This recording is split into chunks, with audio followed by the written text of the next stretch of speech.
أعوذ بالله من الشيطان الرجيم. بسم الله الرحمن الرحيم. الحمد لله رب العالمين. الحمد لله كما هو أهله، والصلاة والسلام على أشرف الأنبياء والمرسلين وخاتم النبيين أبي القاسم محمد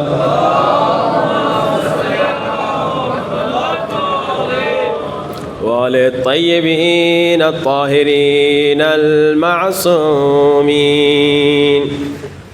دعا سرکار امام زمانہ سب مل کے بلند آواز سے الہی عظم البلاء وبرح الخفاء وانكشف الغطاء وانقطع الرجاء وزهقت الأرض ومنعت السماء وأنت المستعان وإليك المشتكى وعليك المعول في الشدة والرخاء.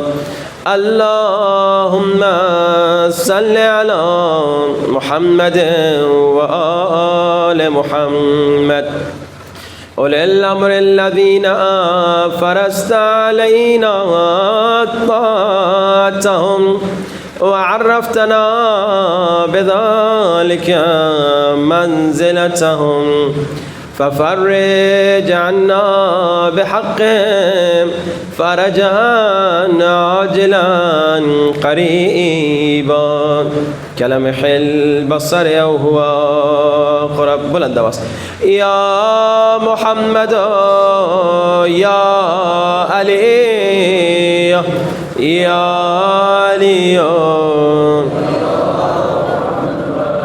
يا محمد يا علي يا علي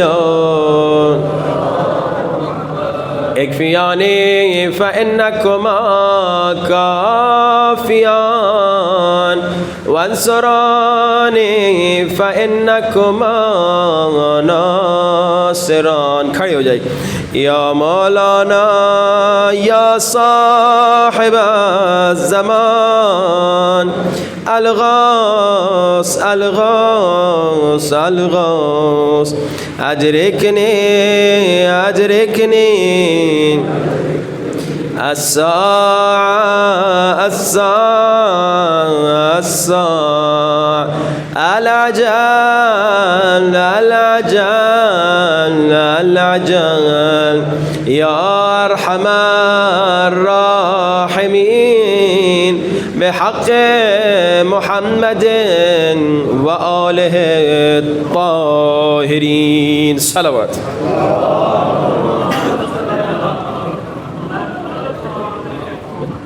ایک بار بلند تر صلوات.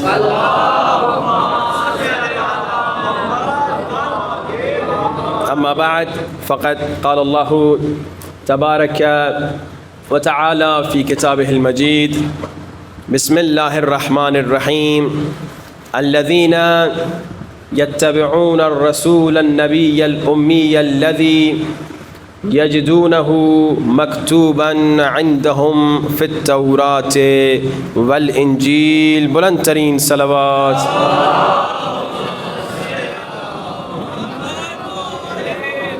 عجل فرجهم وزان واجب الاحترام خالق کائنات عظمت مصطفیٰ بیان کر رہا ہے.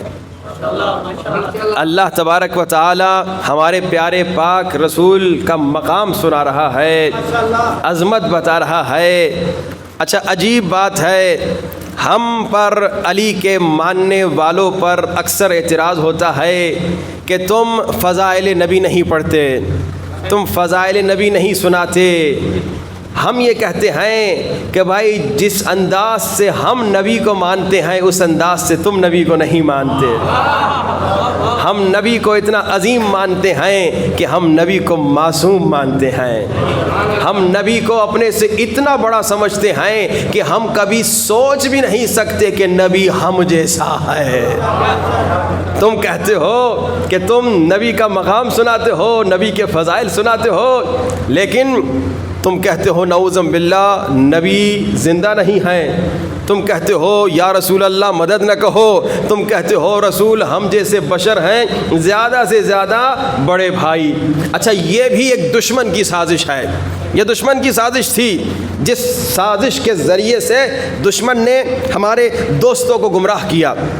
اب دیکھیے ابھی کا واقعہ, ابھی آپ نے دیکھا ایران پہ حملہ ہوا اور 2 سپر پاور طاقتوں نے پوری کوشش کی کہ شیعہ ملک کو, شیعوں کو شکست دے سکے. 2 ایٹمک پاورز شکست کھا گئے مگر علی والوں کو شکست نہ دے سکے.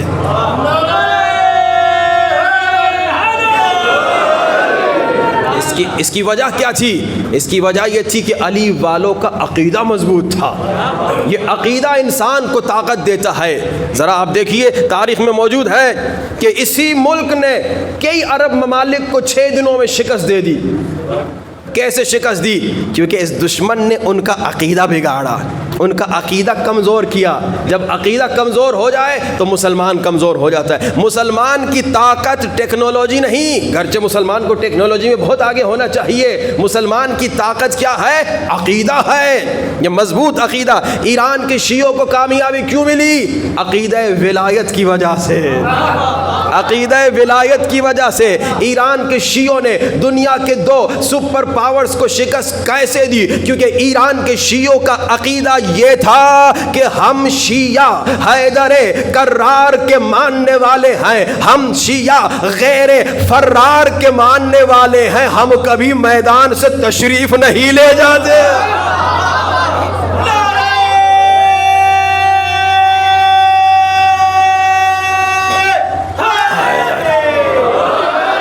یہ مضبوط عقیدہ تھا جس نے شیعوں کو طاقت دی اور شیعوں نے دنیا کے سپر پاورز کو شکست دے دی. یہ مضبوط عقیدہ تھا شیعوں کا کہ دیکھو خیبر ہر ایک فتح نہیں کر سکتا, خیبر صرف یا علی فتح کرتے ہیں. کل کا خیبر علی نے فتح کیا, آج کا خیبر علی والوں نے فتح کیا.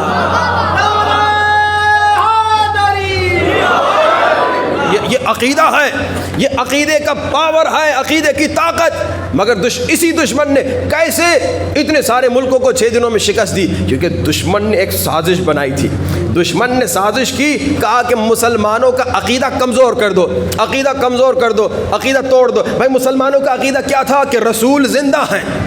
جب بھی مشکل میں گرفتار ہو جاؤ تو کہو یا رسول اللہ مدد, رسول سے مدد مانگو, رسول مددگار ہیں, رسول مدد کریں گے. یہ مسلمانوں کا عقیدہ تھا کہ بھائی رسول ہم سے بہت بڑے ہیں, رسول ہم سے بہت اعلیٰ ہیں, رسول کا مقام بہت بلند ہے, رسول کی عظمت بہت زیادہ ہے. ہم جب مشکل میں گرفتار ہوں تو غیبی مدد رسول کریں گے, غیب سے رسول مدد کریں گے. وسیلہ اللہ طاقت دیتا ہے, وسیلہ رسول کو بناتا ہے. یہ مسلمانوں کا عقیدہ تھا. مگر دشمن نے عقیدہ بگاڑ دیا.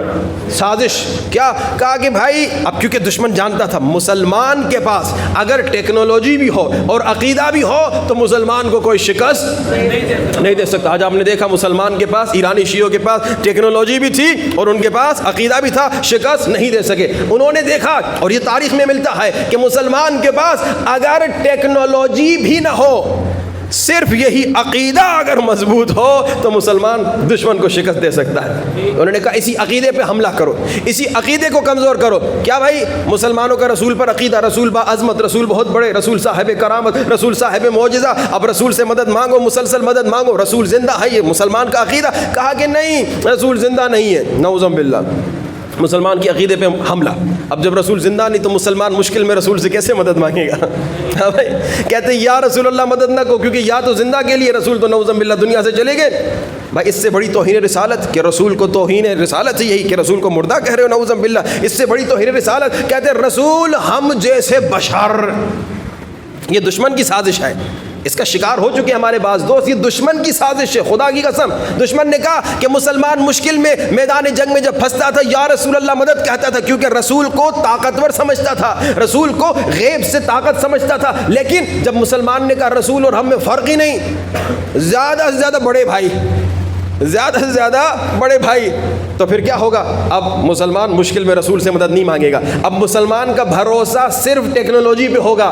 اب دشمن اس مسلمان کو شکست دے سکتا ہے, کیونکہ دشمن کا بھروسہ بھی ٹیکنالوجی پہ, مسلمان کا بھروسہ بھی ٹیکنالوجی پہ. اب جناب برابری ہوگی جنگ کی. لیکن مسلمانوں کے پاس ایک طاقت تھی کہ بھائی ٹیکنالوجی ہو یا نہ ہو, رسول کی مدد ہے, علی کی مدد ہے. مسلمان کی طاقت یہ تھی کہ مسلمان کہتا تھا ہر درد کے لبوں پہ سجا ہے دوا کا نام, حاجت روا سے پوچھو حاجت روا کا نام, حاجت سے پوچھ لو کبھی حاجت روا کا نام. گر تجھ کو یقین ہو تو آزما کے دیکھ, مشکل کی موت ہے میرے مشکل کشا کا نام. یہ طاقت تھی, یہ قدرت تھی مسلمان کی.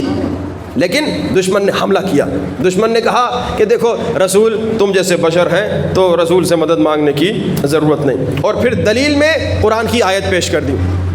دلیل میں قرآن کی آیت, وہ آیت جو رسول کی عظمت کے لیے آئی تھی, رسول کے مقام کو بتانے آئی تھی, اسی آیت کو رسول کے خلاف یوز کر دیا. کیا آیت؟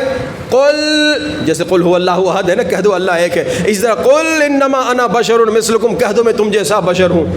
بھائی جب اللہ خود حکم دے رہا ہے رسول کو کہ لوگوں کو بتا دے میں تم جیسا بشر, تو پھر بس بات ہی ختم. تم کیوں رسول کو نور کہہ رہے ہو؟ یہ دشمن کا اعتراض تھا, دشمن کی سازش تھی, جس میں ہمارے بعض بھائی بیچارے دشمن کے سازش کا شکار ہو گئے. کہتے بھائی رسول کو اللہ خود کہہ رہا ہے میں تجھ جیسا بشر. بھائی اللہ کیوں کہہ رہا ہے؟ ذرا سوچو تو صحیح, بیک گراؤنڈ تو دیکھو, پس منظر تو دیکھو. رسول سے کافروں نے معجزے مانگے, رسول نے پتھر اٹھائے, پتھر بول رہا ہے لا الہ الا اللہ محمد رسول اللہ. رسول سے کافروں نے معجزے مانگے, کہا کہ اگر آپ رسول اس درخت کو بلائیے اور یہ درخت آپ کا کلمہ پڑھے. رسول نے کہا درخت آ جا, درخت آ گیا, کہہ رہا ہے لا الہ الا اللہ محمد رسول اللہ. کہا اگر آپ نبی ہیں درخت کو کہیے دو ٹکڑے ہو جائے اور کلمہ پڑھے. رسول نے کہا درخت دو ٹکڑے ہو جا, درخت دو ٹکڑے ہو گیا, کہا لا الہ الا اللہ محمد رسول اللہ. کہا اگر آپ نبی ہیں اس درخت کو ملا دیجئے, واپس بھیج دیجئے. رسول نے کہا مل جا, واپس چلے جا. درخت کے پتے سے آواز آ رہی ہے لا الہ الا اللہ محمد رسول اللہ. رسول نے چاند چک کیا. اب بعض لوگوں نے رسول کو خدا کہنا شروع کر دیا کہ بھائی یہ بھی ایک خدا ہے, بت بھی ایک خدا ہے, بت پرست ہے نا, کہ بت بھی ایک خدا, یہ بھی ایک خدا. تو اب اللہ نے کہا انہیں بتا دے میں خدا نہیں, قل انما انا بشر مثلکم, میں بندہ خدا ہوں. یہاں بشریت سے مراد یہ تھوڑی ہے کہ میں تم جیسا ہوں, بشر یعنی میں خدا نہیں. اور پھر آگے کہا انما انا بشر مثلکم یوحا الی, مجھ پر وحی نازل ہوتی ہے. کس مسلمان پہ وحی نازل ہوئی؟ تم پہ کہاں وحی نازل ہوتی ہے؟ تم پہ تو فرشتہ نازل نہیں ہوتا. ہاں ایک مرتبہ نازل ہوتا ہے, ایسا نازل ہوتا ہے تمہیں اوپر اپنے ساتھ لے جاتا ہے. صلوات پڑھیے بآواز بلند. تو رسول کو اپنے جیسا بشر کہنا یہ دشمن کی سازش ہے. جب اپنے جیسا بشر کہو گے تو کوئی مدد نہیں مانگو گے. اچھا ایک اور جواب قرآن پاک سے, رسول ہم جیسے بشر ہے یا نہیں؟ ایک سوال. اب حضرت جبریل کا پہلے جواب دیجئے. جبریل کون ہے؟ فرشتہ. کس سے بنا؟ مٹی سے بنا نہیں, پانی سے بنا نہیں, آگ سے بنا نہیں. بھائی شیعہ سنی مسلمان, جبریل کس سے بنا؟ کہتے نوری مخلوق. اچھا جی آپ کہتے ہو رسول کیا ہیں؟ بشر ہیں. جبریل کہتے ہو نور ہیں. لیکن قرآن میں سورہ مریم میں 19ویں آیت میں اللہ کہتا ہے جب جبریل کو مریم کے پاس بھیجا, حضرت مریم کے پاس حضرت عیسیٰ کی ولادت کی خبر دینے کے لیے, تو جبریل, قرآن کی آیت پڑھ رہا ہوں, فَتَمَثَّلَ لَهَا بَشَرًا سَوِيًّا, جبریل بشر کا لباس پہن کے آ گئے. بھائی جبریل تو نور ہے نا, لیکن اللہ کہہ رہے جبریل بشر کا لباس پہن. حضرت مریم ڈر گئی. اچھا جبریل آئے کیوں تھے؟ خدایا جبریل کو کیوں بھیجا مریم کے پاس؟ کہا کہ وہ عیسیٰ کی ولادت کی خبر دینی تھی. خدایا وہ ڈائریکٹ تو بتا دیتا, خدایا تو ڈائریکٹ مریم کو نہیں بتا سکتا تھا؟ طاقت تو تھی, بتا تو سکتا تھا. خدایا پھر تم نے یہ جبریل کو کیوں بھیجا؟ تو آواز آئے گی میں خدا ہوں مگر میں وسیلے کا قائل ہوں, میں خدا ہوں مگر میں وسیلے کا قائل ہوں. اور عجب نہیں کہ خدا کہے کہ دیکھو میں نے اپنے اور مریم کے درمیان جبریل کو وسیلہ بنایا, اور تم بھی اگر چاہو تو جب مشکلات میں گرفتار ہوگے نا تو اپنے اور میرے درمیان استاد جبریل کو وسیلہ بنانا. میں نے جبریل کو وسیلہ بنایا, تم استاد جبریل کو وسیلہ بنا. اچھا حضرت جبریل آ گئے, فتمثل لها بشرا سویا, بشری لباس پہن کے آ گئے. حضرت مریم ڈر گئی, کہا تم کون ہو؟ کہا انما انا رسول ربک لیہب لک غلاما زکیا, میں اللہ کا نمائندہ اللہ کی طرف سے آیا ہوں اور آپ کو خبر حضرت عیسیٰ کی ولادت کی دینے آیا ہوں. کیوں گھبرا گئیں؟ کیونکہ بشری لباس پہن کے آئے تھے. تم تو کہتے ہو جبریل نور ہے, لیکن یہ تو بشر ہے. اب کیا جواب دو گے؟ کیا جواب دو گے؟ اور یہ بھی کون سا نور ہے؟ جبریل نور ہے, لیکن جبریل نور نبی نور دونوں میں بڑا فرق ہے. جبریل اور نبی دونوں نور, لیکن اللہ نے جبریل اور نبی کو دونوں پہ معراج پہ رسول کو جب بلایا, دونوں کو ساتھ دیکھ رہے ہیں. حضرت رسول خدا جا رہے ہیں, پہلے آسمان پہ جبریل ساتھ ہیں, دوسرے آسمان پہ جبریل ساتھ ہیں, تیسرے آسمان پہ جبریل ساتھ ہیں, مسلسل جبریل ساتھ ہیں. سدرۃ المنتہا پہ پہنچے, جبریل بھی نور رسول بھی نور, مگر جبریل رک گئے.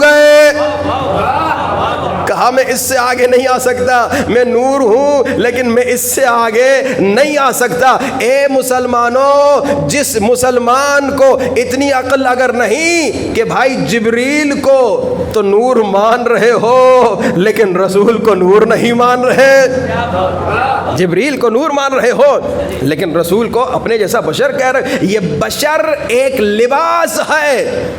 رسول تم جیسے ہیں کا مقصد یہ نہیں کہ تم جیسے ہیں, بشر ہے کا مقصد یہ نہیں کہ تم جیسے ہیں, بشر ہے کا مقصد یہ ہے کہ خدا نہیں لیکن تم جیسے بھی نہیں ہیں. ایک کمال کا تاریخ میں واقعہ ملتا ہے, رسول خدا کے زمانے میں مکھیاں تھیں, اصحاب بیٹھے ہوئے تھے, سب کو تنگ کر رہی تھیں, مگر مکھیاں رسول خدا کو تنگ نہیں کر رہی تھیں. ایک صاحب نے غور کیا, ایک صحابی نے سوچا کیا وجہ ہے, مکھیاں سب کو تنگ کر رہی ہیں مگر رسول کو تنگ نہیں کر رہی. یہ غور و فکر, اسی لیے کہا گیا 1 گھنٹہ سوچنا 70 سال عبادت سے افضل ہے. اکثر ہمارے بھائی غور نہیں کرتے, فکر نہیں کرتے. میں اپنے بعض دوستوں بھائیوں کو کہتا ہوں, اگر تمہارے پہلے خلیفے سے کوئی جنگ کرنے آئے, لڑنے آئے, اچھا انسان ہے یا برا؟ کہتے بہت برا انسان ہے. میں کہتا ہوں تمہارے دوسرے خلیفے سے اگر کوئی لڑے, اس کی مخالفت کرے, اس کے ساتھ جنگ کرے, اچھا انسان ہے یا برا انسان ہے؟ کہتے بہت برا انسان ہے. میں کہتا ہوں تمہارے تیسرے خلیفے سے اگر کوئی لڑے, وہ اچھا انسان ہے یا برا انسان ہے؟ کہتے بہت برا انسان ہے. میں کہتا ہوں اگر کوئی تمہارے چوتھے خلیفے سے لڑے,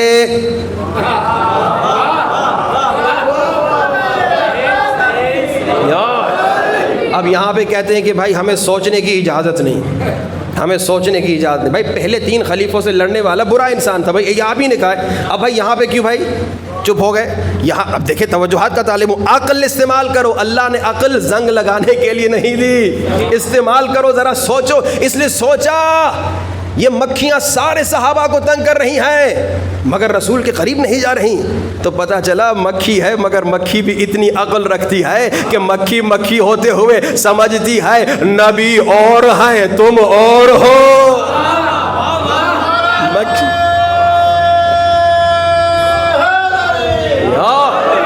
تو بس عقیدہ اپنا مضبوط کیجئے. یہ عقیدہ مضبوط ہونا ہے, اپنے عقائد کو مضبوط کیجئے, اپنے بچوں کے عقائد کو مضبوط کیجئے. ہم اگر دشمن کو شکست دینا چاہتے ہیں تو عقائد ہمارے مضبوط ہوں گے, تو تب ہم دشمن کو شکست دے سکیں گے. اور ہر عمل کی ہمارے پاس دلیل ہے, کیونکہ ہم اپنا عمل جو بھی ہم کرتے ہیں اپنی مرضی سے کچھ نہیں کرتے. جو ائمہ اطہار نے سکھایا, جو اہل بیت نے سکھایا, اسی پر ہم عمل کرتے ہیں. تو ہر عمل کی دلیل ہے. اپنے بچوں کو تمام اعمال کی دلائل سکھائیے. بیٹا تو ماتم کرتا ہے, اس کی یہ دلیل ہے. بیٹا تو گریا کرتا ہے, اس کی یہ دلیل ہے. بیٹا تو علم اٹھاتا ہے, اس کی یہ دلیل ہے. جو بھی تو کرتی ہے, بیٹی تو حجاب کرتی ہے, اس کی یہ دلیل ہے. عقلی دلیل, قرآن سے دلیل, حدیث سے دلیل, سنت و سیرت نبی سے دلیل اپنے بچوں کو سکھا دیجیے, تاکہ کبھی دشمن کی سازش کا شکار نہ ہو. اب دشمن نے 2 سازشیں کی. کہا کہ مسلمانوں کو شکست دینے کے لیے 2 کام کرو. ایک کام یہ, ان کا عقیدہ کمزور کر دو, ان کا عقیدہ کمزور کر دو. دوسرا کام, ان کا اخلاق ختم کر دو. اخلاق, ان کو بے اخلاق بنا دو, بے دین بنا دو, بے حیا بنا دو, بے غیرت بنا دو. آج پاکستان میں یہ ہو رہا ہے کہ نہیں ہو رہا؟ ٹی وی دیکھیے, پاکستان کا ٹی وی ہے, مسلمان خواتین ہیں, مسلمان مرد ہیں, بے حیا بھی ہیں, بے غیرت بھی ہیں, ننگے سر بھی ہیں, ہر کام کر رہے ہیں, ہر گناہ کر رہے ہیں. اب یہ کیا ہے؟ یہ دشمن کی سازش ہے. اے مسلمان خاتون, اللہ نے تمہیں عزت دی ہے, اپنے بال نامحرموں کو نہ دکھا. حیا اللہ نے تمہیں دی ہے. اے خاتون, اے بہن, اللہ نے تمہیں حیا دی ہے. اور حیا کا مطلب یہ ہے کہ اپنے بال نامحرموں سے چھپاؤ, اپنا بدن نامحرموں سے چھپاؤ. لیکن یہ جب ایکٹنگ آ کے کرتی ہے, یہ کیا ہے؟ یہ وہی انگریزی عادتیں ہیں جو یہ لوگ ہماری مسلمان عوام میں ڈال رہے ہیں. اور ہمارا جو انشاءاللہ ان دنوں میں موضوع ہوگا وہ یہ ہے کہ کون سی چیزیں ہمیں امام زمانہ سے دور کر رہی ہیں، امام زمانہ سے دوری کے اسباب کیا ہیں. ایک اگر جنرلی دیکھیں عقائد کی کمزوری کی وجہ سے انسان امام سے دور ہوتا ہے. دوسرا بد اخلاقی کی وجہ سے انسان امام سے دور ہوتا ہے.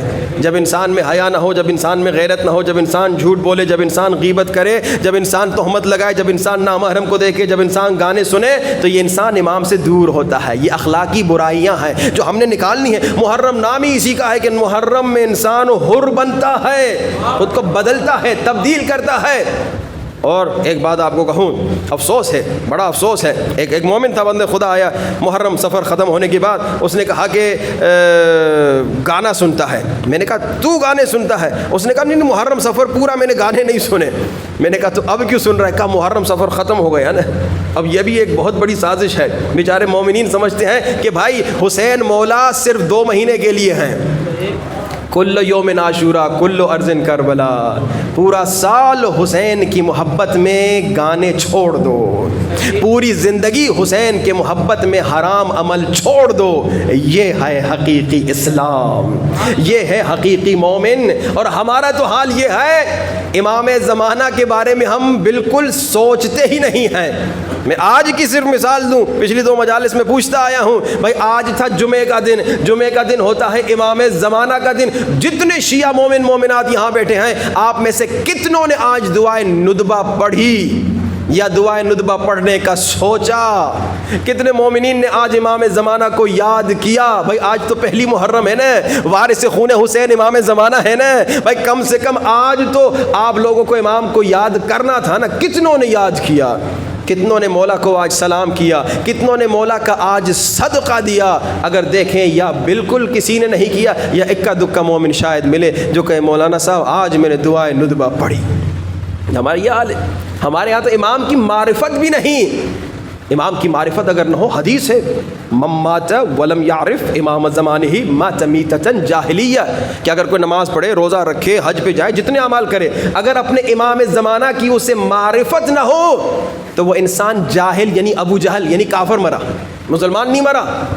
ہم امام کی معرفت ہے یا نہیں؟ اب معرفت کی پہلی لیول صرف آج آپ کو سمجھاؤں. معرفت کیا ہے؟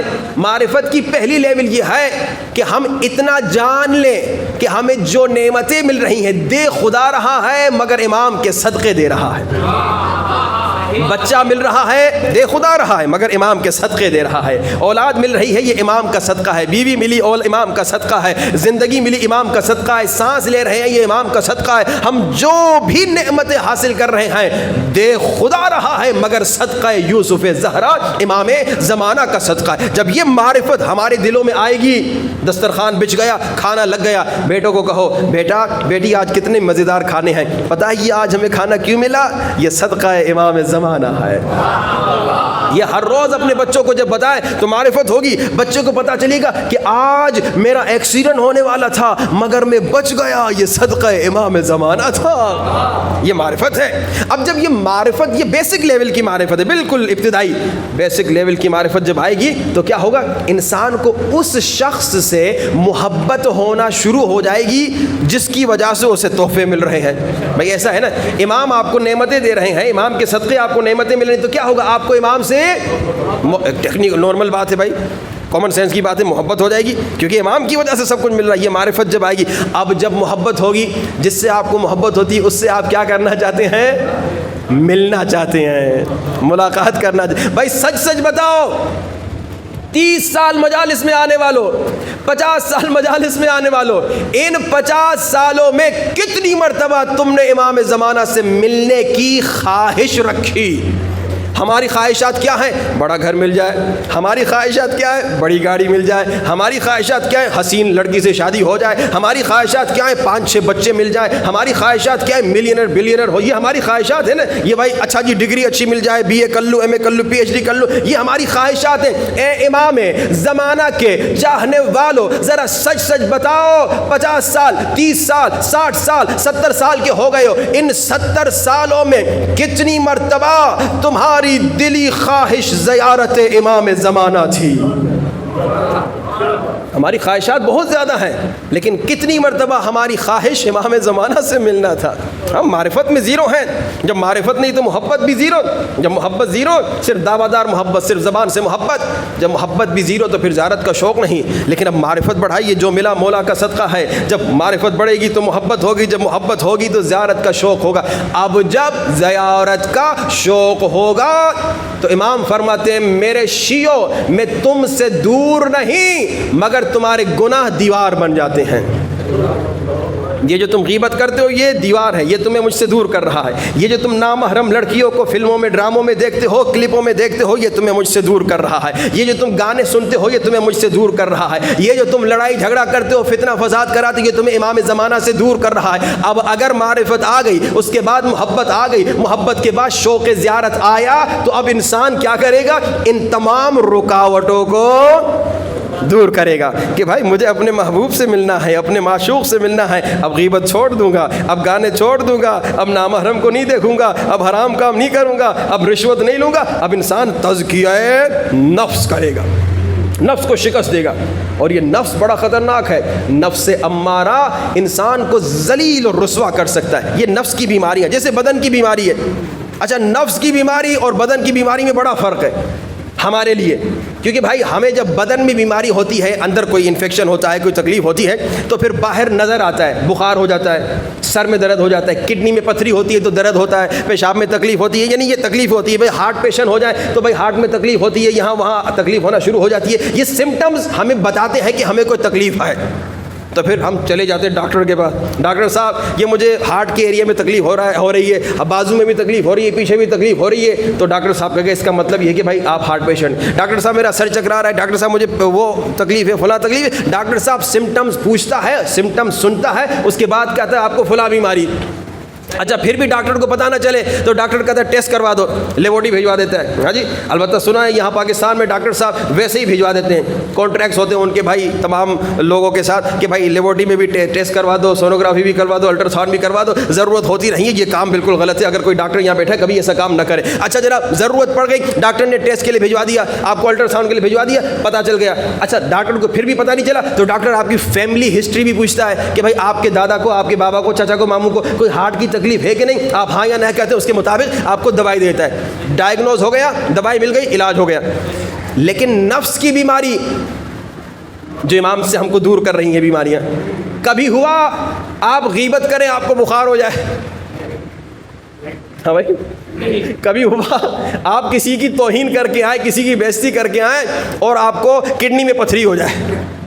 آپ کو تو فکر نہیں ہوتی، ہمیں تو پتہ ہی نہیں چلتا، کیونکہ ابھی ہم بالکل بیسک لیول کے لوگ ہیں. جو بزرگ ہستیاں ہیں، جو اعلیٰ مراتب کے لوگ ہیں، مثلا امام خمینی کا واقعہ ملتا ہے، ان کے سامنے دو لوگ غیبت کر رہے تھے. یہ جا رہے تھے راستے میں، دو لوگ غیبت کر رہے تھے. انہوں نے جیسے لوگوں کو غیبت کرتے دیکھا، امام خمینی کو 3 دن بخار ہو گیا. آپ کہیں مولانا صاحب یہ کیا بتا رہے ہیں؟ ہاں صحیح، میں آپ کو مثال دیتا ہوں. مثال دوں، مجھے یاد ہے بچپنے میں ہم جب گھر میں ہوتے تھے، لائٹ چلی جاتی تھی، اندھیرا ہوتا تھا، کبھی کبھار ایسے ہی کوئی مذاق کے لیے جن کی کہانیاں سنانا شروع کر دیتا تھا. تو کچن میں پانی پینے کے لیے بھی ہم ڈرتے تھے جن نہ ہو. اب جن بیچارہ ہمیں کیا کرے گا، بیکار میں جن وغیرہ سے لوگ ڈرتے ہیں. لیکن یہ کیا ہے، کیونکہ آپ نے وہ باتیں سنی ہیں، اب آپ کے اندر ایک خوف آ گیا. آپ ذہن میں ویژولائز کرتے ہو، رے بھائی جن آ جائے گا. اچھا جناب آپ لوگ تو شریف لوگ ہیں، لیکن جو لوگ فلمیں دیکھتے ہیں وہ بتاتے ہیں کہ کبھی وہ خطرناک ہارر فلمیں، جو ڈراؤنی فلمیں دیکھتے ہیں، اس کے بعد وہ اپنے سائے سے بھی ڈرتے ہیں. کیوں؟ کیونکہ انہوں نے وہ خطرناک چیز دیکھ لی. اب ہم اور آپ غیبت کرتے ہیں، ہمیں کیوں بخار نہیں ہوتا؟ کیونکہ ہمیں پتہ نہیں چل رہا. امام خمینی کو کیوں بخار ہوا؟ کیونکہ غیبت کرنے والے کے منہ سے آگ نکلتی ہے، اس کے منہ میں بچھو کاٹ رہے ہوتے ہیں، اسے بچھو ہوتے ہیں. اب آپ کسی انسان کے منہ سے آگ نکلتی دیکھیں، آپ کو بخار نہ ہو تو پھر کیا ہو بھائی؟ اگر آپ کسی انسان کے منہ پہ بچھو دیکھیں آپ تو بے ہوش ہو جائیں گے. سمجھے نا.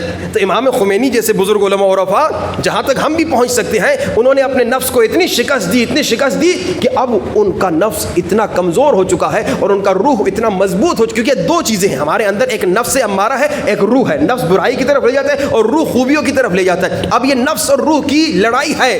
ہم نے نفس کو شکست دی تو ہم حر کی طرح علیہ السلام بن جائیں گے, لیکن اگر نفس سے شکست کھا لی تو عمر ابن سعد کی طرح ذلیل اور رسوا ہو جائیں گے. کون تھا یہ حر؟ یزیدی لشکر کا سپہ سالار تھا, لیکن اس نے میں نے کیا سوچنا شروع کیا, میں حسین کو کیسے شہید کر سکتا ہوں جس کے نانا کا کلمہ پڑھتا ہوں. سوچا, حسین ہی بن گیا, علیہ السلام بن گیا. نفس کو شکست دی, کیونکہ حر کے پاس اس زمانے کی ہر لگژری لائف تھی. بھائی جنرل تھا نا, جنرل آپ تو جانتے ہیں جنرلوں کی لائف کیسی ہوتی ہے, بڑی لگژری لائف ہوتی ہے, اچھی گاڑیاں, اچھے گھر, زمینیں, ہر چیز ہوتی ہے. جنرل تھا, ہر چیز تھی اس زمانے کی. اب نفس کی آواز تھی, اگر تم حسین کے پاس جاؤ گے یہ سب تجھ سے لے لیا جائے گا, الٹا تو قتل بھی ہو جاؤ گے.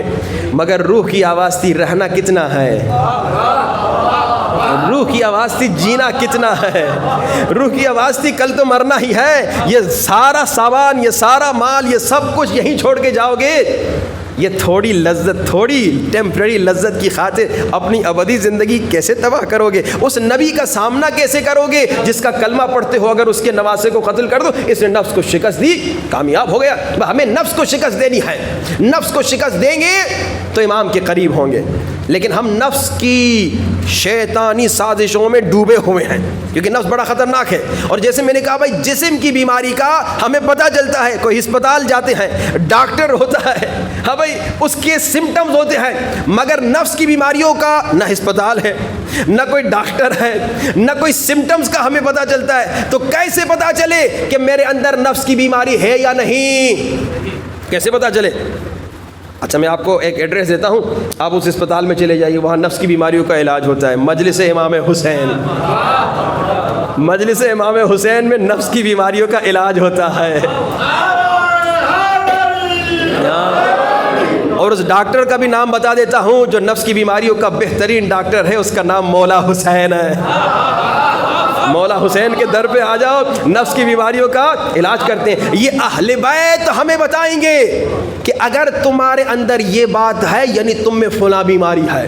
سمٹمز میں نے کہا نا, ہمیں بخار نہیں ہوتا غیبت کرتے, لیکن اہل بیت نے بتایا اگر یہ کیا یعنی تکبر ہے, اگر یہ کیا یعنی تم میں ریاکاری کی بیماری ہے, اگر یہ کیا یعنی تم میں عجب کی. یہ اہل بیت نے بتایا. اب سنیے, اب میں ایک دو صرف اشارے کرتا ہوں, انشاءاللہ تفصیلی اس پہ گفتگو ہوگی آئندہ کی مجالس میں. اب مثال کے اب جتنے مومنین کھانا کھاتے ہیں, ہم سب کھانا کھاتے ہیں, کھانا کھانے کی ہماری عادت کہ ایک لقمہ منہ میں ڈالا, دوسرا لقمہ ہاتھ سے بناتے ہیں, ہم سارے ایسے کرتے ہیں. اب یہ حریص کی نشانی ہے, لالچی انسان. اب مجھے پتہ نہیں میں لالچی ہوں, لیکن میرا یہ عمل بتا رہا ہے کہ میرے اندر لالچ کی بیماری ہے.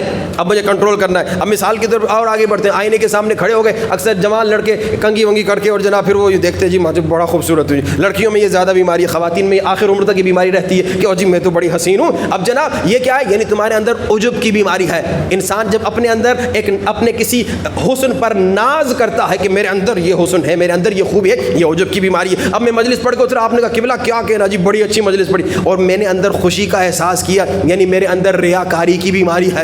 یہ نشانی اہل بیت نے بتائی. اچھا ذرا ایک چھوٹا بچہ آپ کے سامنے آ گیا, آواز آئی اندر سے کہ بچے کو سلام کرو, لیکن دوسری آواز نفس کی بات آئی, تو بڑا ہے بچے کو کیوں سلام کرو, یعنی تمہارے اندر تکبر کی بیماری ہے. اچھا آگے چلی, ابھی آپ گھر چلے گئے, بیگم بیچاری نے کھانا پکایا, برتن بھی پڑے ہوئے, وہاں دھونے میں بیچاری کو تکلیف ہو رہی ہے, بیمار ہے, جو بھی ہے. اب یہاں سے آواز آئی, تو انسان ہے, انسانیت کا تقاضا یہ ہے کہ بیوی کی مدد کرے, لیکن آواز آئے گی میں مرد ہوں, مرد کوئی بیوی کی مدد کرتا ہے, میں کوئی زن مرید ہوں, یعنی تمہارے اندر تکبر کی بیماری ہے. یعنی یہ نشانیاں ساری اہل بیت نے بتائیں. آپ آفس چلے گئے, آفس میں جناب ایک غریب آدمی آیا, غریب آدمی بہت دور سے آیا, اور اس نے کہا بھائی صاحب میرا کام کروا دو.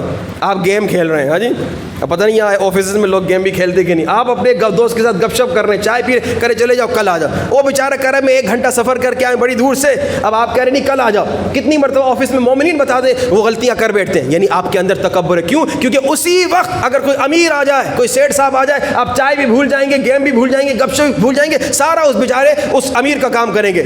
غریب بھی آیا تھا نا, اس نے بھی تو کہا تھا آپ کر دے بزی ہوں, بزی نہیں تھے, آپ بیکار میں تکبر کی وجہ سے اس بیچارے کو اگنور کر رہے تھے. یہ نفس کی بیماریاں ہیں, اور سنیے ان نفس کی بیماری کی وجہ سے انسان بہت ذلیل و رسوا ہو سکتا ہے. ابن ملجم امام علی کے پاس آیا, مولا نے کہا تو میرا قاتل بنے گا, اس نے کہا یہ تلوار میرا سر کاٹ دیجئے. امام نے کہا ہم جرم سے پہلے سزا نہیں دیتے, ہم جرم سے پہلے. یا اب یہ ابن ملجم امام کا قاتل کیوں بنا؟ حسن پرست تھا, عورتوں کو دیکھنے کی عادت تھی. قطابہ کو دیکھا, اس نے حسین تھی, اور جناب گمراہ ہو گئے, امام کو قتل کرنے آ گیا. عمر ابن سعد مولا حسن کے پاس آیا, اپنے باپ کے پاس, کا مولا اجازت دیجیے آپ کے دشمن کو قتل کریں, مار دیں. لیکن وہی امام حسین کو شہید کرنے آیا. کیوں؟ کیونکہ اس کے اندر لیڈرشپ کے وائرسز تھے, اس کو لیڈر بننے کا شوق تھا, رے کا لیڈر بن جاؤں. اب جس کے اندر لیڈرشپ کے وائرسز ہیں, یعنی وہ عمر ابن سعد خدا نہ خواستہ بن سکتا ہے. شیمر مولا حسین کے سینے میں بیٹھا, مولا کو شہید کرنا چاہ رہا تھا. مولا نے کہا کیوں مجھے شہید کر رہے ہو؟ کہا مجھے یزید پیسہ دے گا. یہ پیسہ پرست تھا, دنیا پرست تھا, مال پرست تھا, یعنی اگر میں پیسے کی محبت دل میں رکھتا ہوں, یعنی خدا نہ خواستہ شیمر ہو سکتا ہوں. یہ سارے بڑے خطرناک وائرسز ہیں, ان کا ہم نے علاج کرنا ہے. اور جیسے میں نے کہا, یہ ہمیں پتہ بھی نہیں چلتا کہ مجھے بخار ہو جائے, کھانسی ہو جائے, درد ہو جائے, پتھری ہو جائے تو مجھے پتہ چلے یعنی میں نے غیبت کی تھی, یعنی میں نے فلاں گناہ کیا تھا. نہیں, پتہ بھی نہیں چلتا. تو اب ہم کیا کریں؟ فرمایا اگر تم اپنے نفس کو شکست دینا چاہتے ہو نا, اہل بیت نے بتایا, چھٹے سرکار کی حدیث ہے, امام فرماتے ہیں سب سے پہلا ڈاکٹر تم خود ہو. اب اس میں انشاءاللہ تفصیل سے کل گفتگو کریں گے. آج ہم میں سے آئے بھی دیر میں, تقریباً کل سے مجھے لگ یہ رہا ہے کہ 11:15 ہم آپ کی خدمت میں پہنچیں گے. اس کی وجہ یہ کہ آج ہم بڑی اسپیڈنگ کر کے آئے. مجھے اپنی فکر نہیں تھی کیونکہ ہم گاڑی میں تھے. بیچارے جو موٹر سائیکل والے ہوتے ہیں نا, خدا نہ خواستہ اگر ہماری گاڑی کسی کو لگ جائے تو ہمیں تو کچھ نہیں ہوگا, وہ بیچارہ موٹر سائیکل والا ہاتھ پاؤں ٹوٹ جائے گا, بچہ ہوتا ہے, خواتین ہوتی ہیں. تو ہم کیونکہ اسپیڈ میں آ رہے ہوتے ہیں تو اس کے چانسز بہت ہیں. آپ تو اکثر جانتے ہیں مومنین بیچارے موٹر سائیکل پہ ہوتے ہیں, یا بیچارے بندے خدا جو بھی ہیں, تو کیوں ایک 10 منٹ کے چکر میں کسی کو نقصان ہو جائے. تو آپ لوگ تھوڑا انشاءاللہ یہ برداشت کیجیے گا, کیونکہ وہاں ہم 8:30 بجے بیٹھتے ہیں, جب تک ختم ہو جب تک پہنچے. تو آج تو ہم آ گئے تھے بڑی اسپیڈنگ کر کے 10:30 تک, لیکن آپ 11:15 کو تقریباً ذہن میں رکھیں تاکہ اس میں ہم بھی آسانی سے آتے رہیں. اور انشاءاللہ آپ کی خدمت میں ان تمام دنوں میں تفصیل سے اس موضوع پہ گفتگو ہوگی کہ امام زمانہ سے دوری کے اسباب کیا ہیں. کیا ایک آپ نے سنا عقیدے کی کمزوری, اور دوسرا نفس کی بیماریاں. نفس کی بیماریوں کا علاج کیسے کریں؟ نفس کی بیماریوں کا علاج کرنا ہے سب سے پہلے ڈاکٹر تم خود. اب بتاؤں کیسے؟ بھائی آپ بیمار ہو گئے تو ڈاکٹر صاحب کو تو علم غیب نہیں کہ آپ کا آ کے علاج کرے. آپ ڈاکٹر کو جا کے کہتے ہیں ڈاکٹر صاحب سر میں درد ہے, آپ جاتے ہیں نا. اچھا پھر ایک اور بات بتا دوں, آپ ڈاکٹر صاحب کے گئے, اس نے ٹیسٹ کیا, علاج کے لیے دوائی لکھ دی, آپ نے فارمیسی سے دوائی خرید بھی لی. اب جناب آپ نے دوائی رکھی ہوئی ہے, 1 ہفتے کے بعد ڈاکٹر صاحب کا, ڈاکٹر صاحب تم کیسے گندے ڈاکٹر ہو, مجھے تو علاج ہی میرا نہیں ہوا. ڈاکٹر صاحب پوچھے گا بھائی ٹائم پہ دوائی کھاتے تھے؟ آپ کہیں گے نہیں, دوائی تو میں نے ٹیبل پہ رکھی تھی. تو ڈاکٹر کہا پاگل آدمی, دوائی تو استعمال کرتے, یعنی تم خود اپنے ڈاکٹر ہو, ہم خود اپنے ڈاکٹر ہیں. ہم خود جب تک اپنا علاج نہ کریں علاج نہیں ہوگا. اب ہم نے کیا کرنا, یہ پہلا ڈاکٹر. کیسے پتا چلے میرے اندر نفس کی کیا بیماریاں ہیں؟ کل انشاءاللہ اور پرسوں اس پہ تفصیل سے گفتگو ہوگی. آج صرف اشارہ کروں کیسے پتا چلے میرے اندر نفس کی بیماری ہے یا نہیں. میں خود سوچوں, محاسبہ کروں, اپنے ہر عمل کو دیکھوں. آج میں نے فلاں صاحب کو سلام کیا تھا, کیا اس لیے کہ وہ مولا کا مومن اور عاشق ہے, یا اس لیے کہ وہ جنرل صاحب تھا؟ ڈیلی اپنے ہر عمل کو دیکھو. ابھی میں نے مثال دی, بھائی آفس میں بیٹھا ہوا ہوں, ایک نوکر آیا اور جناب میں ایک عام انسان آیا, بندہ خدا اپنے کام کروانے کے لیے, میں نے اس کا کام نہیں کیا. نفس دھوکہ دیتا ہے. نفس کی آواز آئے گی, ارے تم بزی تھے, مگر روح کی آواز آئے گی, تھوڑی دیر کے بعد امیر آیا, سیٹھ صاحب آیا, اس وقت کیا تو بزی تھے؟ بزی تو اس وقت بھی تھے, لیکن تو نے اس سیٹھ کا کام کیا کہ نہیں کیا, اس امیر کا کام کیا کہ نہیں, یعنی تو تکبر میں مبتلا تھا. یہ جب آپ اینالائز کریں گے نا اپنے اعمال, اپنے ایکشن کا ڈیلی, تو آپ کو پتہ چلے گا آپ کے اندر کیا کیا نفس کی بیماریاں ہیں. بھائی جیسے وہ الٹرا ساؤنڈ ہوتا ہے نا, وہ اندر دیکھتے پتھری ہے کہ نہیں, آپ کو مشین میں ڈالتے, MRI مشین میں دیکھتے کہ بھائی کیا بیماری ہے. یہ آپ اسکریننگ کریں خود کو, میرے اندر کیا کیا بیماری. اچھا کبھی کبھار خود پتہ نہیں چلتا تو پھر اپنی بیوی سے پوچھیں, اپنے بچوں سے پوچھیں, اپنے دوستوں سے پوچھیں. البتہ میاں بیوی اپنے عیب بچوں کے سامنے نہ بتائیں, ایک دوسرے کے عیب کمرے میں الگ بتائیں کہ ہاں بھائی آج تم نے یہ غلط کر دیا. اب میاں بیوی ایک دوسرے کو بھائی تو نہیں کہتے, صلوات پڑھیے بابا سے بولیں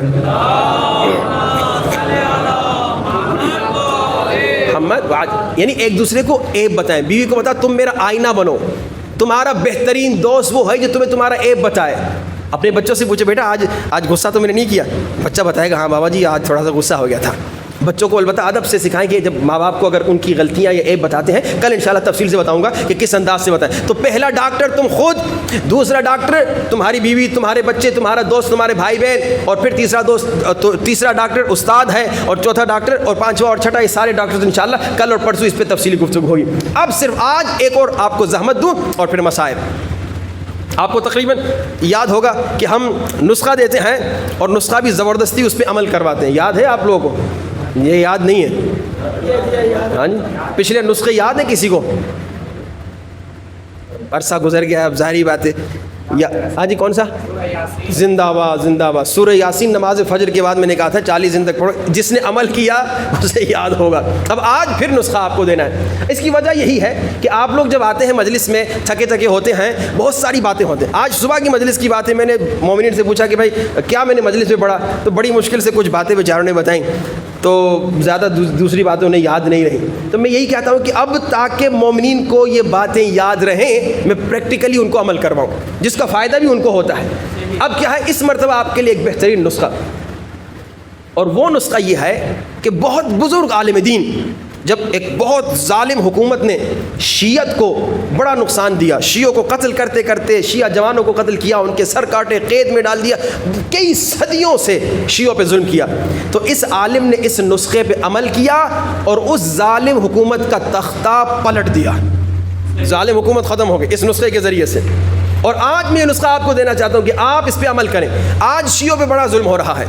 آپ دیکھیے ایران کے بیچارے شیعہ اکیلے تھے، گرچہ پاکستان نے ماشاءاللہ بیان بہت دیے، جس بات پہ پہلی مرتبہ ایران میں پاکستانیوں کی ایک عزت عجیب و غریب نظر آئی. ایرانی کہہ رہے تھے پاکستانی پاسپورٹ کو دیکھ کے تم لوگ تو کمال کے لوگ ہو.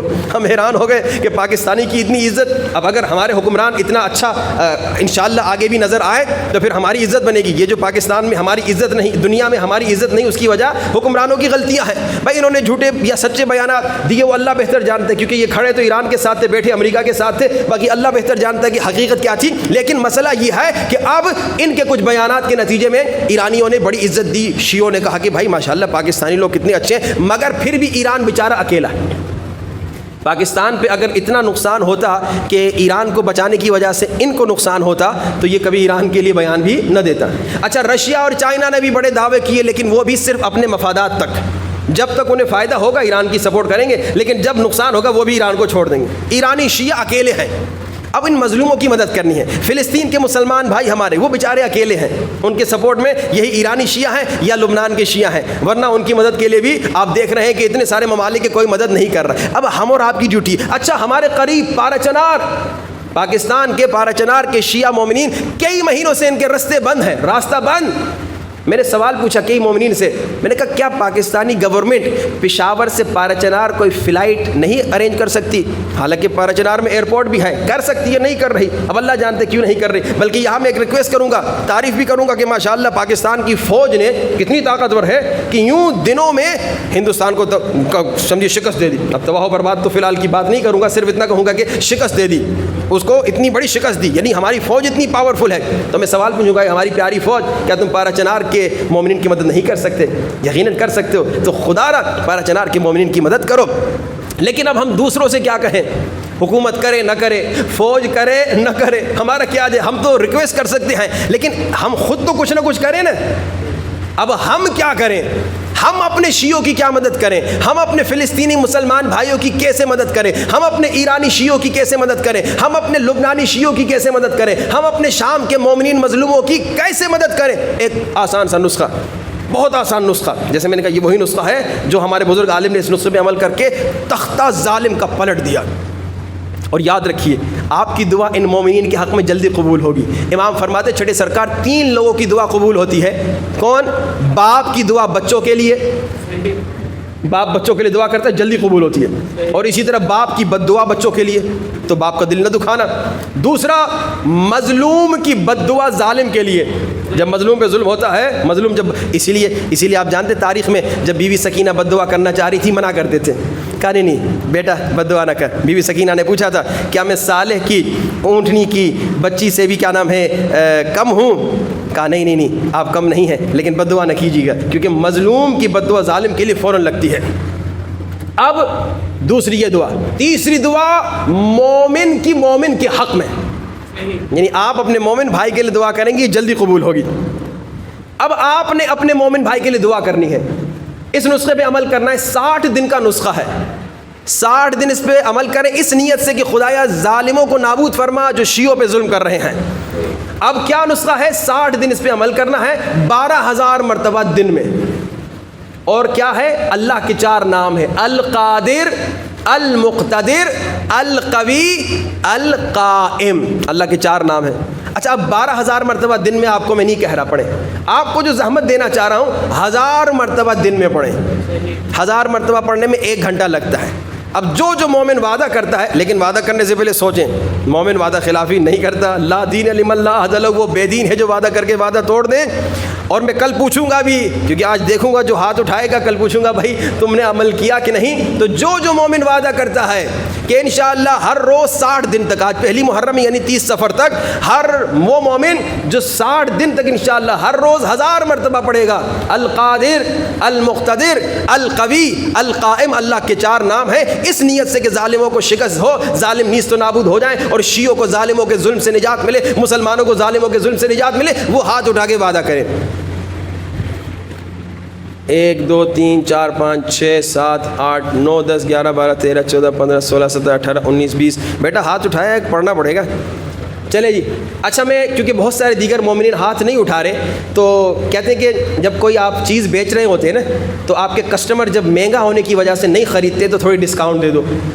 ہے بھائی، آپ میں انگوٹھی بیچ رہا ہوں مثال کے طور پہ، اور بھائی اس کی قیمت ہے 1000 روپیہ، آپ لوگ افورڈ نہیں کر سکتے 1000 روپیہ، تو پھر میں 500 پہ بیچوں گا تو پھر آپ کی افورڈیبلٹی بڑھ جائے گی، میرے کسٹمرز بڑھ جائیں گے. اب میں کسٹمرز کو بڑھانے کے لیے آپ کو ڈسکاؤنٹ دیتا ہوں، صرف 500 مرتبہ روزانہ، 500 مرتبہ آدھا گھنٹہ لگتا ہے. 500 مرتبہ القادر، المقتدر، القوی، القائم 60 دن تک جو مومن انشاءاللہ پڑھے گا مومنین کی مدد کے لیے، وہ ہاتھ اٹھا کے وعدہ کرے. پچھلے بھی ہاتھ اٹھائیے، آپ کو ڈسکاؤنٹ ہے، ہاتھ اٹھائیے جنہوں نے پہلے اٹھایا تھا. دیکھو مجمع بڑھتا ہے کہ نہیں بڑھتا، ڈسکاؤنٹ کا کوئی اثر ہوا کہ نہیں ہوا. اکا دکا مومنین نے ہاتھ اٹھایا ہے. اللہ آپ سب کو سلامت رکھے انشاءاللہ. نعرہ حیدری. ہاں دیکھیے نعرہ حیدری میں جتنے ہاتھ اٹھے نا، اتنے ہاتھ اگر وعدہ دیتے ہوئے اٹھتے تو کمال ہوتا. انشاءاللہ آسان نسخہ ہے. تقریباً 25-30 مومنین نے آج وعدہ کیا. میں مسلسل موٹیویٹ کروں گا ان 9 دنوں میں، آپ سے پوچھتا بھی رہوں گا. کوشش کیجئے. کیا میں نے کہا 3 لوگوں کی دعائیں قبول ہوتی ہیں. باپ کی دعا بچوں کے لیے، دوسری دعا مظلوم کی بد دعا ظالم کے لیے، تیسری دعا مومن کی دعا مومن کے لیے. یہ مومن اپنے مومن بھائی کے لیے دعا کرنا. لیکن پوری حدیث سنو. حدیث میں ملتا ہے اگر کوئی مومن بھائی کی مدد کر سکتا ہو اور مومن بھائی کی مدد نہ کرے تو اس مظلوم مومن کی بد دعا بھی اس مومن کو جلدی لگتی ہے. یعنی اب اگر آپ عمل نہ کریں تو کل وہ قیامت کے دن پوچھ سکتا ہے کہ بھائی تو ایک آدھے گھنٹے کا عمل 60 دن کے لیے کر سکتا تھا مگر تو نے نہیں کیا، کیوں نہیں کیا؟ اور جب آپ کریں گے حل جزاء الاحسان الا الاحسان، کہ آپ بھی اگر مظلوم واقع ہوئے تو کوئی آپ کی مدد کو آئے گا. انشاءاللہ آئیے. اور امام زمانہ سے ملنا ہے، امام کے قریب ہونا انشاءاللہ آئندہ دنوں میں آپ کی خدمت میں پیش کروں گا. امام سے ملنے کے لیے ایک جو سب سے پاورفل نسخہ ہے وہ کیا ہے؟ مومن کی مدد کرے.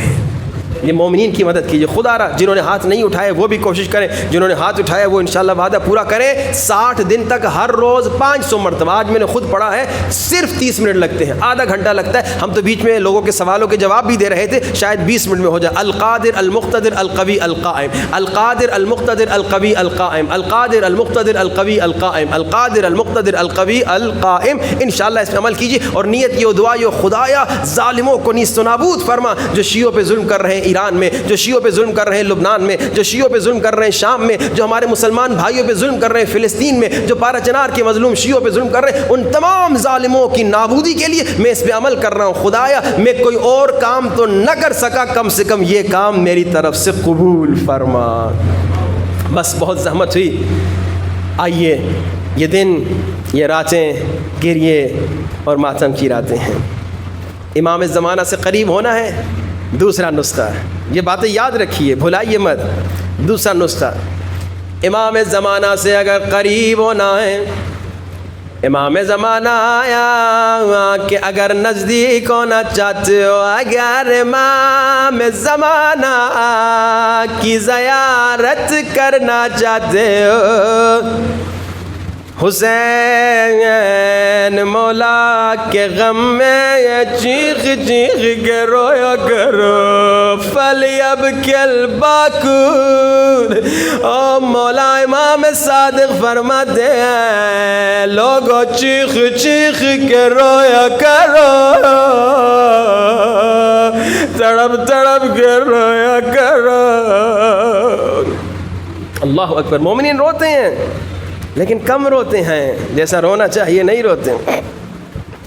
ہمارے استاد کہتے لوگوں اگر رونا نہیں آتا آنکھوں کو بند کرو، جو مصائب پڑھا جا رہا ہے اسے تصور کرو۔ اور جب سکینہ کا نام لیا جا رہا ہے ایک چھوٹی بچی کا تصور کرو، اور جس کا کرتا جلا ہوا ہے، کان زخمی ہے، رونا آ جائے گا۔ امام زمانہ کو یاد کرو، جب آنکھوں سے آنسو بہے نا، جب آنکھوں سے آنسو جاری ہوں ضرور رونا، گریہ کرنا، چیخ چیخ کے رونا۔ اگر رونا نہ آئے رونے کی آواز نکالنا، رونے کی شکل بنا دینا۔ اللہ کہے گا فرشتوں لکھ دو اس مومن نے حسین کے غم میں گریہ کیا۔ اللہ اکبر، اللہ بڑی نعمت ہے یہ رونا۔ یہ رونا ہر ایک کو نصیب نہیں ہوتا، یہ رونا ہر ایک کو نصیب نہیں ہوتا، یہ نعمت ہے۔ اگر تمہیں نصیب ہو گیا اللہ کا شکر کرنا، میرے اللہ تیرا شکریہ مجھے رونے کی اجازت دی۔ روایت ہے امام نے فرمایا مومن کی نشانی کیا ہے؟ مولا فرماتے ہیں مومن کی نشانی یہ ہے 3 مرتبہ جب مومن کے سامنے مولا حسین کا نام لیا جاتا ہے، تیسری مرتبہ مومن سے برداشت نہیں ہوتا ہے، مومن کی چیخیں بلند ہوتی ہیں، رو کے کہتا ہے مظلوم حسین، ہائے میں قربان حسین کی غربت۔ لیکن جیسے میں نے کہا جب آنسو بہیں، جب رونا آ جائے، دعا کی قبولیت کا لمحہ ہے وہ، اس وقت اپنے لیے دعا نہ کرنا، سب سے پہلے دعا کرنا میرے اللہ اس مہدی کو بھیج دے جو کئی صدیوں سے اکیلا رو رہا ہے۔ جب بھی گریہ ہو نا، آنسو بہیں، امام کے ظہور کی دعا کرو، اس مہدی کو بھیج دے جو کئی صدیوں سے اکیلا رو رہا ہے۔ دنیا کا دستور یہ اگر کسی بیٹے کا باپ مر جائے، لوگ اسے سینے سے لگا کے کہتے ہیں تیرے بابا کا بڑا دکھ ہوا۔ مومنوں سالوں سے عزاداری میں رونے والوں ذرا بتاؤ آج تک کتنی مرتبہ مولا امام زمانہ کو سینے سے لگا کے کہا مولا علی اکبر کا بڑا ارمان ہے، مولا قاسم کا بڑا ارمان ہے، مولا عباس کا بڑا ارمان ہے، مولا ارمان بہت ہے مگر زینب کی چادر کا بڑا ارمان۔ اللہ اکبر، میں تیرے گریہ پہ قربان۔ بلند آواز سے گریہ کرنا، آنکھوں کو بند کرو، سینے پہ ہاتھ رکھو اور تصور کرو کربلا میں ہو۔ تصور کرو کربلا، جو کربلا گئے ہیں کربلا کو یاد کرے، جو نہیں گئے انہوں نے فوٹو تصویروں میں دیکھا ہوگا کربلا۔ کربلا کو یاد کرو، تصور کرو مولا حسین کی زری کے سامنے کھڑے ہو اور مولا حسین کو سلام کر رہے ہو بلند آواز سے، السلام علی الحسین وعلی علی وعلى أولاد الحسين وعلى اتنے زیادہ مومن سب کی آواز نہیں آ رہی. عزادارو سلام کرنا مستحب ہے, جواب دینا واجب ہے. جب تم سلام کرتے ہو مولا تمہیں جواب دیتے نہ شرما بلند آواز سے السلام علی الحسین بلند وعلی علی ابن وعلی اولاد الحسین وعلی اصحاب. میرا سلام حسین کے اس صحابی پر. حسین کا کون صحابی؟ جو دارالامارہ پہ کھڑا ہے, جس کے ہاتھ پیٹھ کے پیچھے بندھے, جو سر سے پاؤں تک زخمی ہے. عزادارو جس کا ظالموں نے دانت توڑ دیا, سن سکو گے, برداشت کر سکو گے؟ عزادارو ہاں اہل بیت کی تاریخ میں 4 دانت توڑے گئے. ایک دانت پیارے رسول کا جنگ احد میں توڑا گیا, دوسرا دانت مسلم ابن عقیل کا توڑا گیا, سن سکو گے؟ اور تیسرا دانت, اولاد والوں مجھے معاف کرنا, اور تیسرا دانت مسلم کے بیٹے کا جب ظالم نے تماچا مارا ننھے بچے کا دانت ٹوٹنا آسان بات نہیں, بڑا درد ہوتا ہے. میں قربان مسلم کے یتیم بچے میں. آئے مومنو برداشت کر سکو گے یا نہیں؟ چوتھا دانت کس کا توڑا گیا؟ راوی کہتا ہے میں نے کربلا میں جب مولا حسین خطبے دے رہے تھے میں نے دیکھا مولا کے سارے دانت سلامت تھے مگر ہائے دربار یزید ظالم نے اتنی چھڑیاں مارے. ظالم کہتا ہے میں نے دیکھا حسین کے دانت شہید ہو گئے. میں قربان سکینہ دیکھ رہی ہے پھپھی اماں, اے میرے بابا کو بچاؤ. عزادارو رونے کا حق ادا نہیں کر رہے, چیخ چیخ کے رونا, تڑپ تڑپ کے رونا. مسلم ابن عقیل دارالامارہ پہ کھڑے ہیں, ہاتھ بندھے ہیں, دانت شہید ہے, سر سے پاؤں تک زخمی ہے, بار بار مکے کی طرف رخ کر کے رو رہے ہیں. آہستہ کرے السلام علی الحسین. حسین کوفہ نانا اور کوفی بڑے بے وفا ہے. حسین کوفہ نانا, کوفیوں نے 3 پھل والے تیر بنائے ہیں اور تیرا اصغر نہیں بچے گا. کوفیوں نے نیزے رکھے ہیں اور تیرے اکبر کے سینے پہ مارے گئے. حسین کوفہ نانا. ایک ظالم مسلم ابن عقیل کا مذاق اڑانے لگا. مسلم اگر ڈر رہے تھے تو یزید و ابن زیاد کے مقابلے میں کیوں آ گئے؟ مسلم ابن عقیل نے کہا میں اپنے لیے نہیں ڈر رہا, میں نے خط لکھے مولا حسین کو بلایا ہے. ظالم نے کہا تیرا حسین بہادر ہے, ساتھ میں عباس ہے, ساتھ میں اکبر ہے, گھبرانے کی کوئی بات نہیں. مسلم کی آنکھوں میں آنسو آ گئے, رونے میں اضافہ ہوا. مجھے معلوم ہے ساتھ میں عباس ہے, علی اکبر ہے, قاسم ہے, لیکن مجھے ایک اور بات کا بھی علم ہے, اور ساتھ میں نبی کی بیٹیوں ہے, ساتھ میں زینب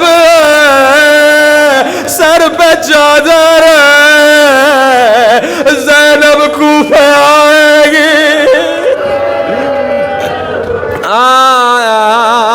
زینب کوفہ آئے گے, ظالم سر سے چادر چھینیں گے. عزادارو, ایک فارسی کا نوحہ مولا مسلم ابن عقیل کا, شاعر نے تصور لکھا ہے, بڑا کمال کا نوحہ ہے, درد بھرا نوحہ. شاعر نے تصور لکھا ہے کہ شاید مسلم ابن عقیل نے یہ باتیں مولا حسین سے کہیں. ذرا غور سے سننا, ترجمہ سناؤں گا. بازم شوق زن و بچه ندیدن مرا,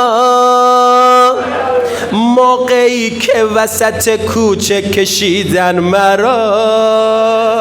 مولا خدا کا شکر میری بیوی بچے وہاں کوفے میں نہیں تھے,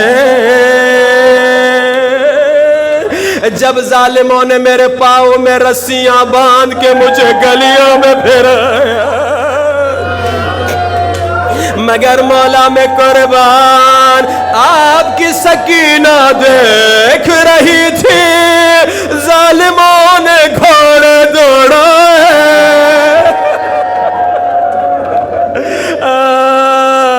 مولا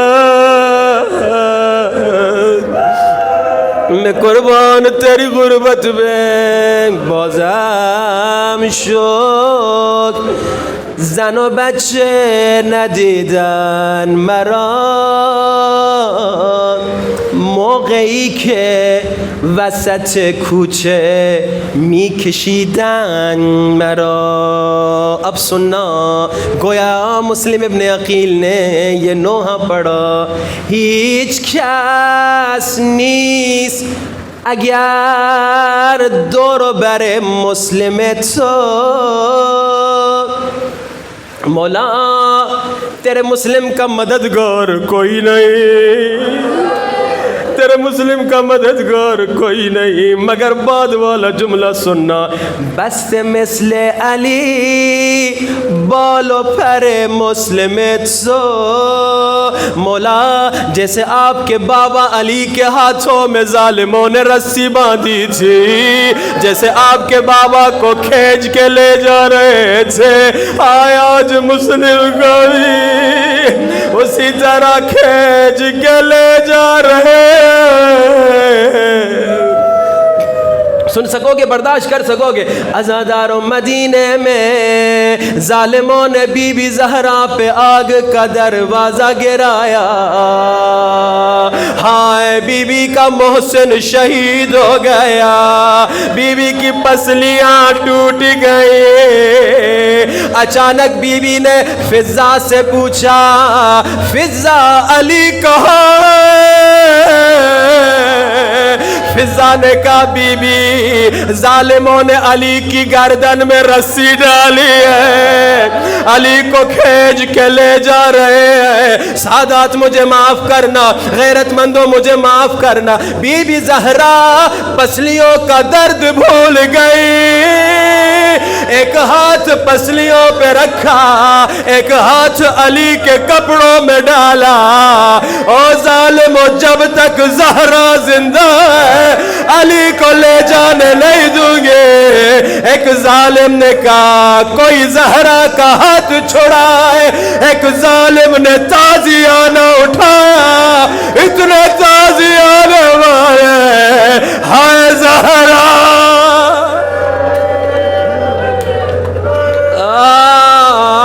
زہرا کا ہاتھ زخمی ہے، روتی ہوئی آنکھوں سے بی بی زہرا کا ماتم کرو، کھڑے ہو جاؤ، بی بی زہرا کا ماتم کرو، بی بی زہرا کو مولا حسین کا برسا دو، یا زہرا یا زہرا یا زہرا بلند یا زہرا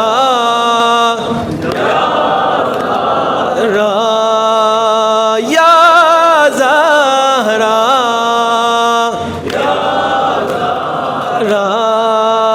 مظہر نور کبریا زہرا، ہم سر شاہ ہے لافتہ زہرا، صرف سادہ چکی نہیں مادر، ہر رضادہ رکی ہے ماں زہرا، یا زہرا یا زہرا یا زہرا ازادارو، بڑا کمال کا جملہ کہہ گیا، صرف سادات کی نہیں مادر، ہر ازادار کی ہے ماں زہرا۔ اپنی ماؤں سے تمہیں محبت ہے نہ پیار ہے نہ سننا ازادارو۔ ایام فاطمیہ مشہد مولا رضا کا واقعہ، میں گاڑی میں بیٹھا آیا، ایک میرا سنی بھائی بھی گاڑی میں بیٹھا، اس نے ایک سوال پوچھا، اے شیعہ اتنے سال گزر جانے کے بعد اب تک تم زہرا کے غم میں کیوں روتے ہو، اتنا ماتم کیوں کرتے ہو؟ مجھے نہیں معلوم، اچانک میرے ذہن میں یہ سوال کیوں آیا، کیسے آیا؟ میں نے کہا میرے سنی بھائی مجھے معاف کرنا، خدا نہ کرے اگر کوئی ظالم تیری ماں کو تماچا مارے، اور کیا تو بھلا پائے گا؟ سنی غیرت میں آ گیا کہ مر جاؤں گا، نہیں بھلاؤں گا۔ میں نے کہا ہم کیسے بھلائیں، ظالم نے اماں کو تماچا مارا، میں قربان نبی زادی کو تماچا مارا، یا زہرا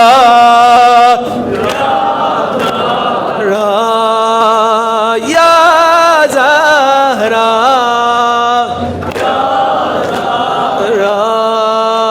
مظہر نور کبریا زہرا، ہم سر شاہ ہے لافتہ زہرا، صرف سادہ چکی نہیں مادر، ہر رضادہ رکی ہے ماں زہرا، یا زہرا